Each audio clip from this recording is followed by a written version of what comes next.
ጤና ይስጥልን ክቡራትና ክቡራን የቻናላችን ቤተሰቦች የመካከለኛው ምስራቅን ጉዳይ በተመለከተ ዛሬ የደረሱን አዳዲስ ሰበር መረጃዎችን በዝርዝር እናደርሳቸዋለን።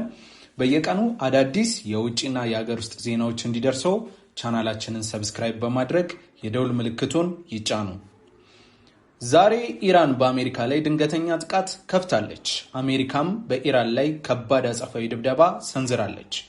ሳውዲ አረቢያ በሃውቲ ሚሳኤሎች ተመታ ወደ ጦርነቱ ሙሉ ለሙሉ ገባች።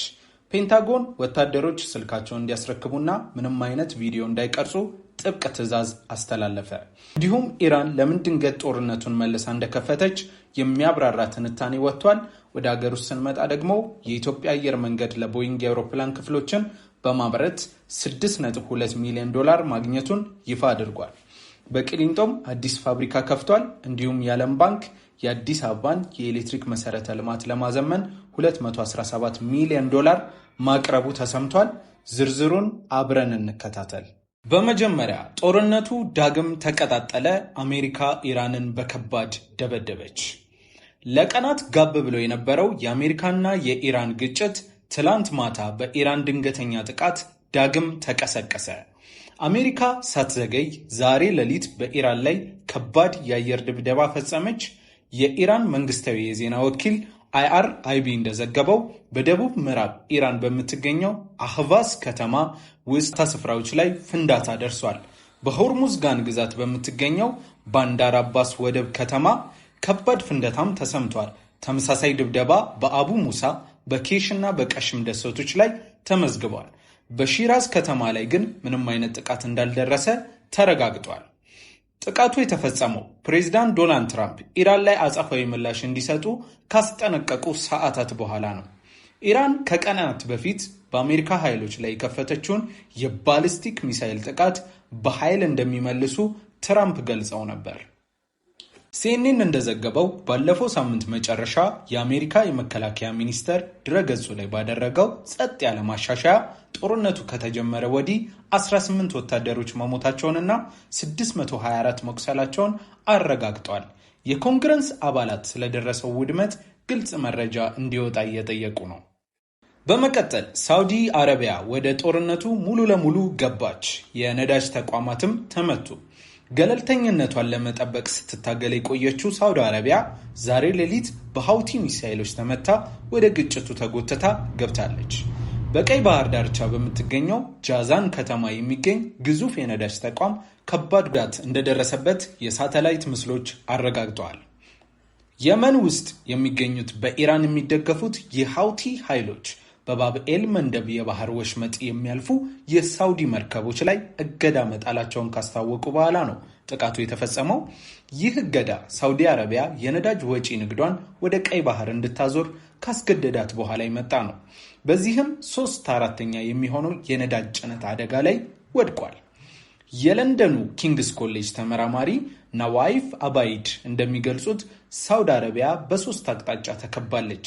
በቀጥታ ከኢራን፣ በኢራቅ ካሉ ሚሊሻዎችና በየመን ካሉ ሃውቲዎች። ይህ ሁኔታ ለማንኛውም የጦር ስትራቴጂስት አስፈሪ ፈተና ነው ብለዋል። ደረጃ ፔንታጎን ወታደሮቹን ስልክ እንዲያስረክቡ አዘዘ። ሲኤንኤን በሮይተርስ ዘገባ በዋቢነት እንደገለጸው የአሜሪካ ማዕከላዊ እዝ ሴንትኮም አዛዥ አድሚራል ብራድ ኩፐር ሐምሌ 28 በጻፉት ደብዳቤ በመካከለኛው ምስራቅ የሚገኙ ወታደሮች ተንቀሳቃሽ ስልኮቻቸውን እንዲያስረክቡ ትዕዛዝ ሰጥተዋል። ትዕዛዙ የተላለፈው በኢራን ጥቃት ከባድ ውድመት በደረሰበት በዮርዳኖስ በሚገኙ የወታደራዊ ጣቢያ ለሚገኙ ወታደሮች ነው። አድሚራል ኩፐር በደብዳቤያቸው ላይ ወታደሮች የሚያነሱት ፎቶና ቪዲዮ ኢራን ጥቃቱ ያደረሰውን ጉዳት በትክክል እንድትገመግም እየረዳት ነው ሲሉ ገልጸዋል። ተንታኞች ግን ይህን እርምጃ የህዝቡ መረጃ የማግኘት መብት የሚገድብና አሜሪካ በመረጃ ፍሰቱ ላይ ሙሉ ቁጥጥር እንደምታደርግ የሚያስችል ነው ሲሉ ስጋታቸውን ገልጸዋል። አራተኛ ኢራን ጦርነቱን ለምን መልሳ ከፈተች? የሲኤንኤን ትንታኔ። ሲኤንኤን ባወጣው ትንታኔ ኢራን ተኩስ አቁም ከተደረገ በኋላ ዳግም ጦርነቱን መጀመሯ የስትራቴጂ ለውጥ ማሳያ ነው ይላል። ከዚህ ቀደም ኢራን የበቀል ምላሽ ስትሰጥ እንጂ ቀድማ ስታጠቃ አልታየችም ነበር። የደህንነት ተመራማሪው ሐሚድ ረዛ አዚዝ እንደሚሉት ኢራን ጥቃት የከፈተችው የእስራኤል ጠቅላይ ሚኒስቴር ቤንያሚን ኔታንያሁ ከትራምፕ ጋር በዋይት ሃውስ ስብሰባ ካደረጉ በኋላ ነው። ይህም ኢራን ከአሜሪካ ውጪ ራሷን ችላ ቅድመ ጥቃት የመክፈት አቅም እንዳላት ለማሳየት የተላለፈ መልእክት ሊሆን እንደሚችል ገልጸዋል። ከዮርዳኖስ ጥቃት ጥቂት ቆይቶ የአሜሪካና የሳውዲ ጦር ሰራዊት በኢራቅ በሚገኙ የኢራን ተጓዳኝ ኃይሎች ላይ የጋራ ድብደባ አድርሰዋል። የኢራን ውጭ ጉዳይ ምክትል ሚኒስትር ካዜም ጋሪባባዲ በበኩላቸው ኢራን በሆርሙዝ ወሽመጥ ሉዓላዊነቱ ላይ ድርድር እንደማታደርግ አጽንኦት ሰጥተዋል። ውድ ተመልካቾቻችን ወደ ሀገር ውስጥ ዜናዎች ስናልፍ ደግሞ የኢትዮጵያ አየር መንገድ ለቦይንግ የአውሮፕላን ክፍሎችን አመረተ። በቂሊንጦም አዲስ ፋብሪካን ከፈተ። የኢትዮጵያ አየር መንገድ የአውሮፕላን ማምረቻ ስራውን አስፍቶ ለመቀጠል ማቀዱን አስታውቋል። ይህም ባለፈው 2025-26 በጀት ዓመት ለ68 የቦይንግ አውሮፕላኖች መለዋወጫ ክፍሎችን ካመረተ በኋላ ነው። ከዚህም ምርት $6.2 ሚሊዮን ገቢ አግኝቷል። የቡድኑ ዋና ስራ አስፈጻሚ አቶ መስፍን ጣሰው ረቡዕ ዕለት በተካሄደው ዓመታዊ የስራ አፈጻጸም ገለጻ ላይ እንደተናገሩት ኩባንያው በዓመቱ ውስጥ ለቦይንግ የአውሮፕላን ክፍሎችን ማምረቱን ቀጥሏል። በቂሊንጦም አዲስ የአውሮፕላን ማምረቻ ፋብሪካ ገንብቷል። ፋብሪካው ከምረቃ በኋላ ስራ እንደሚጀምርም ተገልጿል። ይህ ግኝት የኢትዮጵያ አየር መንገድን በአፍሪካ ውስጥ አውሮፕላን ከማብረር አልፎም ለዓለም አቀፍ አምራች ኩባንያ ክፍሎችን ከሚያቀርቡ ጥቂት አየር መንገዶች ተርታ ያሰልፈዋል። አየር መንገዱ ከቦይንግ ጋር ስላለው ስምምነት ሙሉ ዝርዝር ግን ይፋ አላደረገም። ከምርት ስኬቱ ጎን ለጎን አየር መንገዱ የበረራ መስመሮችን አስፋፍቷል። በፖርቹጋል ፖርቶ፣ በቪየትናም ሆቺማን ከተማ፣ በተባበሩት አረብ ኤምሬት አቡዳቢ እና በሳውዲ አረቢያ ጅዳ በረራዎችን ከፍቷል።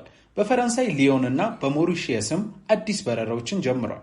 4 ተጨማሪ መስመሮችም እስከ ጁን 2027 ድረስ ስራ ይጀምራሉ ተብሎ ይጠበቃል። በተጨማሪም 9 አዳዲስ አውሮፕላኖችን በግዢና በኪራይ ውል ወደ መርከቧ ጨምሯል። አዲስ የመረጃ ማዕከልም ገንብቷል። በአቪዬሽን አካዳሚው 2181 ተማሪዎችን አስመዝግቦ 1713ቱን አስመርቋል። ለሰራተኞቹም 5000 የመኖሪያ ቤቶችን እየገነባ ሲሆን 2500ዎቹ በጃንዋሪ ወር ለባለቤቶቻቸው ይረከባሉ ተብሏል።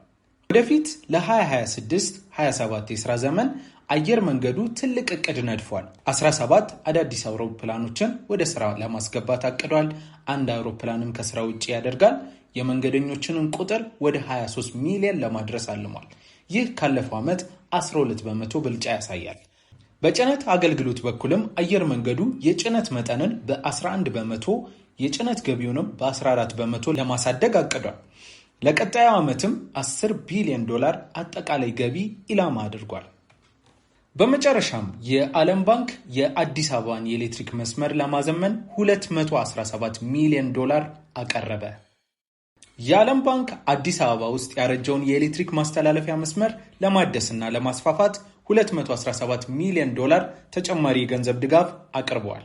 ባንኩ ይህንን ያደረገው በዋና ከተማዋ እያደገ ያለው የኃይል ጫና የቢዝነስ እንቅስቃሴዎችን እየገታ አዳዲስ የኤሌክትሪክ ግንኙነቶችን እያዘገየና የመብራት መቆራረጥን እያባባሰ በመምጣቱ ነው። ድጋፍ $200 ሚሊዮን ከዓለም አቀፍ የልማት ማህበር IDA ብድርና $17 ሚሊዮን ከአረንጓዴ የአየር ንብረት ፈንድ ግሪን ክላይሜት ፈንድ ያካትታል።